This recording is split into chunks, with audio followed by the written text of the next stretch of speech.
In the heart of Phoenix, Arizona, the sun dipped low, casting long shadows across the asphalt of a grocery store parking lot. It was a typical Thursday evening. Families bustling about, children tugging at their parents' sleeves, and the aroma of fresh tortillas wafting from the store's bakery.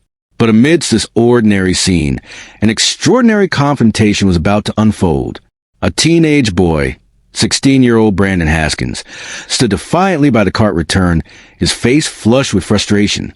He pointed accusingly at the grocery bags in another man's cart, filled with eggs, chicken, milk, and bread. "You're supposed to give us some of that. That's how it works around here," he barked, his entitlement palpable. The man he confronted, Desmond Carrington, stood tall and composed, dressed casually in jeans and a polo shirt. Unbeknownst to Brandon, Desmond was the newly appointed commander of the Phoenix Police Department, having just moved into the neighborhood with his family a week prior. "Son, that's not how things work. These groceries are for my family. Nobody owes you anything," Desmond replied, his voice steady yet firm. Gasps rippled through the onlookers, some shaking their heads, others pulling out their phones, sensing the tension escalating. Brandon, emboldened by his mother's reputation as a strict HOA board member, scoffed. "You're new here. You don't get it.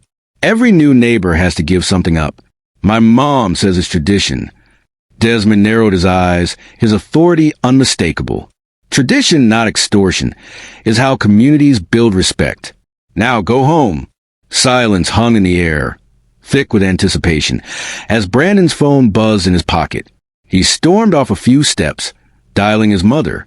"Mom, you need to get down here now. Some guy's refusing to do the tradition thing. He's being aggressive with me." Within minutes, a silver SUV screeched into the lot, and out stepped Corinne Haskins, mid-40s, dressed in a sharp suit, her sunglasses pushed up on her head. Her heels clicked against the pavement as she marched toward her son, her voice rising before she even reached him. "Brandon, are you okay? What happened? Did this man put his hands on you?" Brandon shook his head but pointed at Desmond, wide-eyed. "He threatened me, Mom. I told him what you always say, and he wouldn't listen. He got in my face." Corinne's glare fixed on Desmond, her tone sharp. "Who do you think you are, talking to my child like that?" Desmond exhaled slowly, sensing the storm brewing. He could explain, but her tone told him she wasn't interested in the truth, only control. With a tilt of her chin, Corinne made a choice that would change everything. She dialed 911-AS. She recited her script to the dispatcher. The situation took a turn no one could have predicted. "Yes, hello. I'm in the Fry's parking lot off Indian School Road. There's a man here. Yes, a black man. He's threatening my son. I need officers here immediately." The crowd exchanged glances, some looking at Desmond, others at Corinne, noting the tremor of self-righteous fury in her voice. Desmond remained calm, watching as Brandon clung to his mother's side, milking the moment. "See, Mom? That's the guy. He wouldn't give me anything. He said I had no right to ask." Corinne pulled the phone away from her ear, whispering, "Don't worry, sweetie. We'll handle this. Nobody talks to you like that." In that moment, the depth of her conviction was clear. Corinne Haskins had built her identity on control, policing the neighborhood with an iron fist. But as the sirens wailed in the distance, Desmond's calm demeanor unsettled her. Most people would be flustered or defensive, but he stood like someone who knew something she didn't. When the squad cars arrived, the officers recognized Desmond immediately. "Commander Carrington," one of them said, his posture shifting from ready for trouble to respectful. The crowd murmured, phones raised higher. Corinne's confidence began to crack. "Wait, you know him?" she stammered. The female officer addressed Desmond directly. "Sir, is everything all right here?" Desmond gestured toward Brandon and Corinne. "It's a misunderstanding. This young man demanded I hand over my groceries as part of some neighborhood tradition. I refused, and his mother decided I was a threat." Corinne interrupted, her voice high and cutting. "That's not what happened. My son was terrified. This man loomed over him."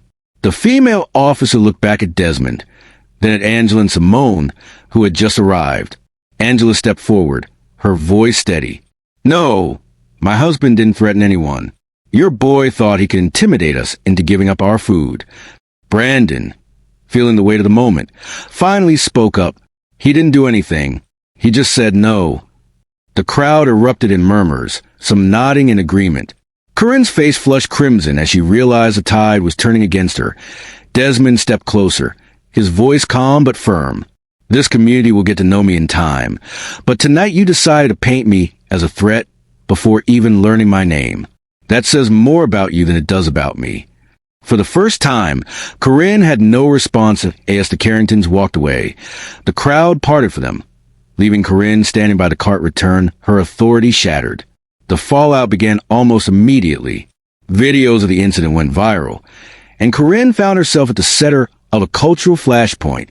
The next morning, news vans lined the street outside her neighborhood, reporters shouting questions at passing cars. Inside her home, Corinne's phone buzzed nonstop with messages from neighbors demanding explanations and board members threatening to vote her out. Brandon, feeling the weight of the humiliation, confronted her. "Mom, maybe we should apologize."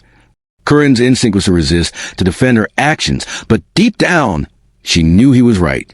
She had built her identity on control, and now it was slipping away. The next HOA meeting was a spectacle, with neighbors demanding her removal from the board. The tension in the air was palpable as she stood before them, her authority crumbling. Desmond and his family attended the meeting, not to demand anything but to advocate for fairness and accountability. As Corinne faced the crowd, she realized the truth. She had misused her authority, and now the community was holding her accountable. In a moment of vulnerability, she finally admitted her mistakes. "I owe you and your family an apology. I let my pride and assumptions blind me. I should have corrected my son instead of escalating the situation." Gasps rippled to the crowd, but this time there was a glimmer of hope. As the meeting concluded, Corinne felt the weight of her actions pressing down on her. She had lost control, but perhaps, in admitting her faults, she could begin to rebuild. The road to redemption would be long, but it was a start that, in the weeks that followed, the neighborhood began to heal. Corinne worked to earn back the trust of her neighbors, not through authority, but through humility. She learned that respect cannot be demanded. It must be earned.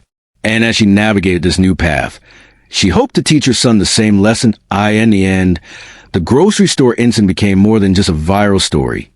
It was a catalyst for change, a reminder that community is built on understanding, not control.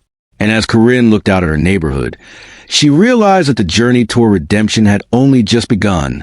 Months passed since the incident, and the neighborhood began to transform. Corinne, now more attuned to the needs of her community, organized gatherings that encouraged dialogue and understanding. She invited Desmond and his family to participate, hoping to bridge the gap that had formed one sunny Saturday. The community gathered for a block party. As laughter filled the air and the smell of grilled food wafted through the streets, Corinne approached Desmond, who was chatting with other neighbors. "Can we talk?" she asked, her voice steady but soft. Desmond turned, his expression neutral. "Of course. I want to thank you for your patience during the incident. I realize now how my actions affected not just you but the entire community," she said, sincerity in her tone. Desmond nodded, appreciating her acknowledgement. "It takes courage to admit mistakes, Corinne. I respect that." As they spoke, Brandon watched from a distance, feeling a sense of relief. His mother was changing, learning to listen rather than dictate. The community was healing, and he felt proud to be part of it. That evening, as the sun set and the stars began to twinkle, Corinne stood with Desmond, watching the children play. "I hope we can work together to create a neighborhood where everyone feels valued," she said. Desmond smiled, a genuine warmth in his eyes. "I believe we can. It starts with understanding and respect." And in that moment, amidst the laughter and camaraderie, Corinne knew they were on the right path. The grocery store incident had sparked a change, not just in her, but in the entire community. Together, they would build a neighborhood rooted in compassion, where every voice mattered and every person belonged.